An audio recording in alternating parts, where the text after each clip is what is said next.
Land purchase ಮಾಡಿಕೊಡೋದು ಬೇರೆಯವ್ರಿಗೆ.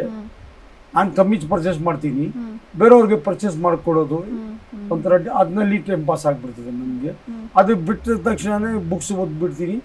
ಮತ್ತು ಇದನ್ನ ಪೊಲೀಸವ್ರು ಯಾವಾಗ ನಾನು ಸ್ಟೇಷನ್ಗೆ ಕರೀತಾರೆ, ಅಲ್ಲಿ ಒಂದು ಮೊದಲು ಮದುವೆಗಿದ್ವಿ ಎಲ್ಲ ಹೋಗ್ತಾ ಇದೆ.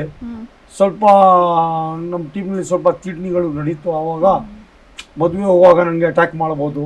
ಹೊಸ ಈಗ ಹೆಸರು ಮಾಡೋಕ್ಕೋಸ್ಕರ ತನ್ವಿರಲ್ಲಿ ಮದುವೆಗಳಲ್ಲಿ ಬರ್ತಾನೆ, ಅಲ್ಲಿ ಏನಾದ್ರು ಅವ್ನಿಗೆ ಹೊಡೆದ್ರೆ ನಮ್ಗೆ ಹೆಸರು ಬಂದ್ಬಿಡ್ತದೆ. ಅಲ್ಲಿ ಸ್ವಲ್ಪ ಹುಷಾರಾಗ್ಬಿಡ್ತೀನಿ. ಸೊ ಯಾವ ಮದುವೆನೂ ಹೋಗಲ್ಲ. ಈಗ ಎಲ್ಲೋ ಪಾರ್ಟಿಗಳು ಗೀಳು ಹೋಗಲ್ಲ. ಪೊಲೀಸ್ ಸ್ಟೇಷನ್ ಮಾತ್ರ ಹೋಗ್ತೀನಿ.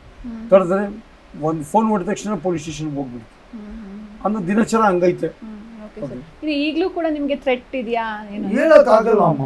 ನಾವು ಈಗ ಆ ಜಮಾನಲ್ಲಿ ಹೊಡೆದಿರೋದು ಮತ್ತು ಹೊಸ ಹುಡುಗರು ಹೆಸರು ಮಾಡ್ಕೋಬೇಕು, ಹೆಸರು ಮಾಡ್ಕೊಳ್ಬೇಕು, ನಮ್ಗೆ ಹೆಸರು ಮಾಡಬೇಕು. ಏನ್ ತನ್ವೀರ್ಗೆ ಕೈ ಇಟ್ಬಿಟ್ರೆ ನಮ್ಗೆ ಹೆಸರು ಆಗ್ಬಿಡ್ತದೆ. ಆ ತರ ಹೆಸರಿಗೋಸ್ಕರ. ಭಯಾಗ್ರಫಿಯ ಈ ಎಪಿಸೋಡ್ ನೋಡಲು ಕೆಳಗಿನ ಲಿಂಕ್ ಕ್ಲಿಕ್ ಮಾಡಿ.